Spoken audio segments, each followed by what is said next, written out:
Losk on Keen. Welcome back to Savage. I'm happy to say that Anabaseios already has some bangin' mechanics to go along with its bangin' tunes. First up is Kokytos, the Vor monster. If you couldn't tell from all the chains, Athena is into some kinky shit. Fortunately for us, we're rather indigestible. My name's Vera, and I'm here to show you how to suppress an appetite in 8 minutes or less. The setup is pretty simple, standard clock spots and light parties. Many mechanics in this fight require cross-roll partners. This will be the player on the same color marker as you, ergo, your color partner. Be aware that conventions have not been settled yet. Some groups will have DPS rotate, some support, and there are also many different sets of markers going around. Don't autopilot and die to muscle memory. You'll get the typical opening raid wide, then kokytos will eat an old woman and nuke you again. Phase opening raid wides hit pretty hard and are almost always 90 seconds apart, so use mit on each one.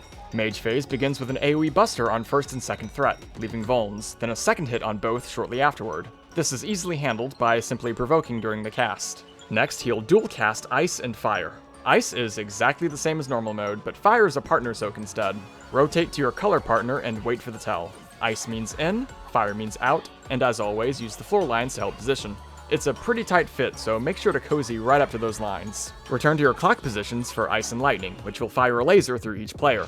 Again, be just across the inner ring for Ice and move just shy of the middle ring on Lightning. This is even tighter, so tilt your camera down to be sure where you're standing. Beware of animations that make it hard to tell exactly where you are.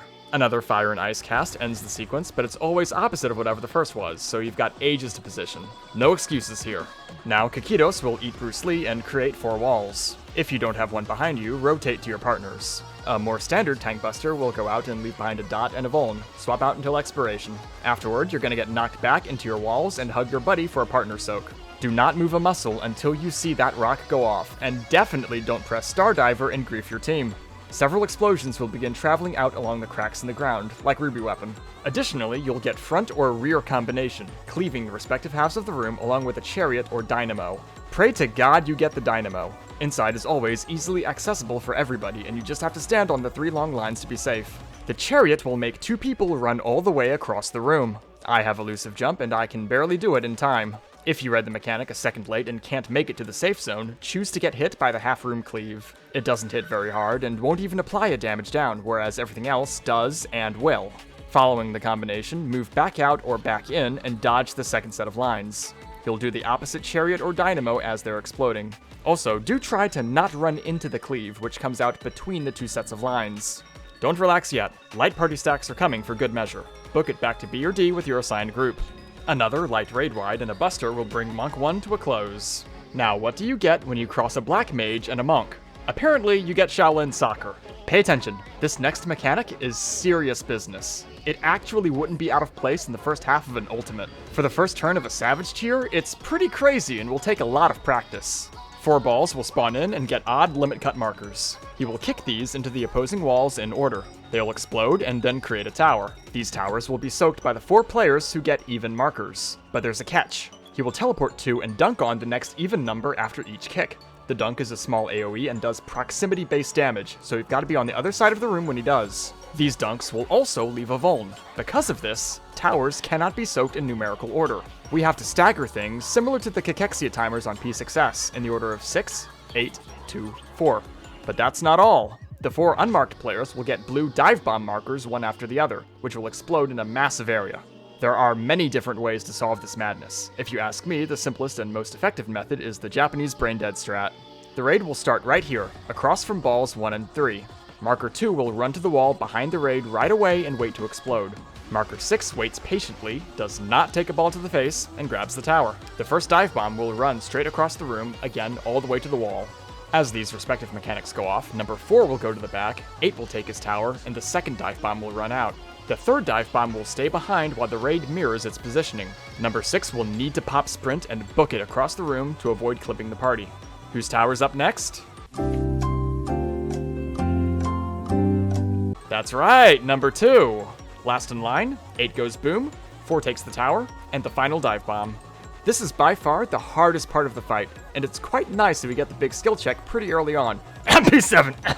The other popular strat is Kryl. The issue I have with this is that it requires you to identify directionality on top of your responsibilities.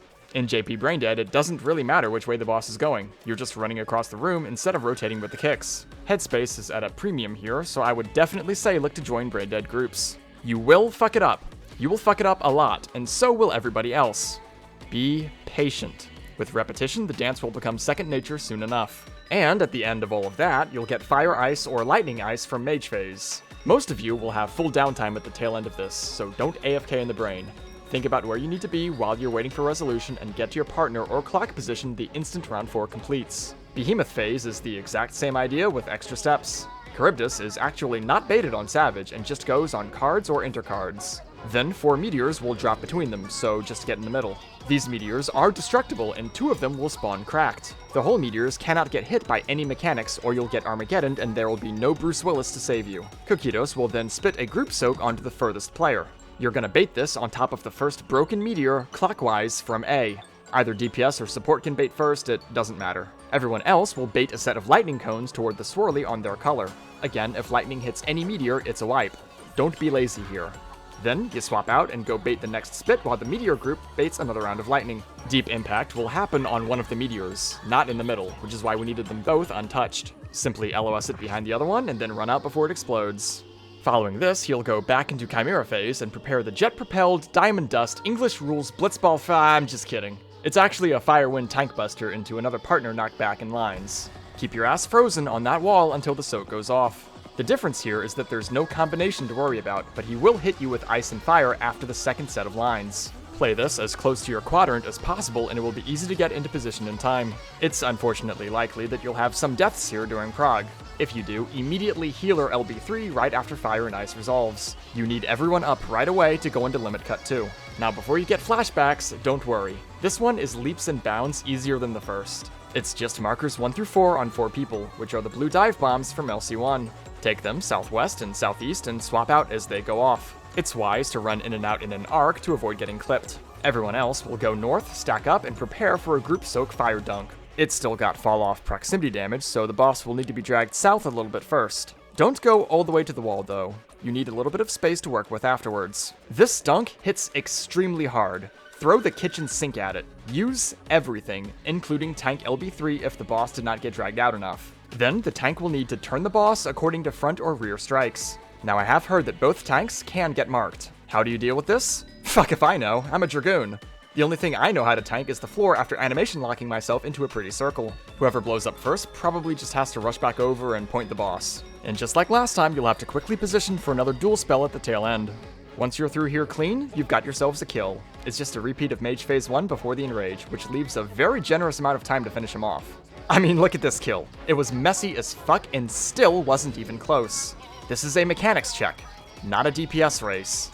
Stop pressing buttons if you have to and just do the current thing. 1%?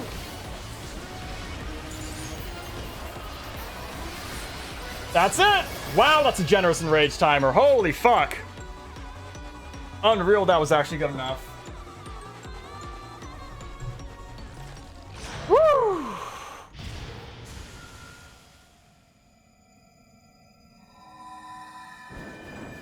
Well, it looks like he bit off more than he could chew.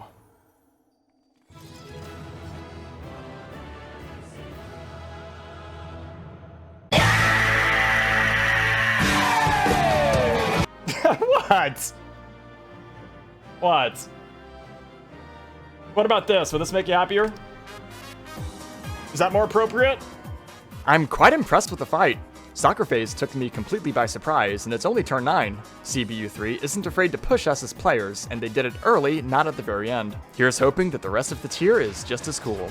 I'll see you soon with P10. May you be blessed.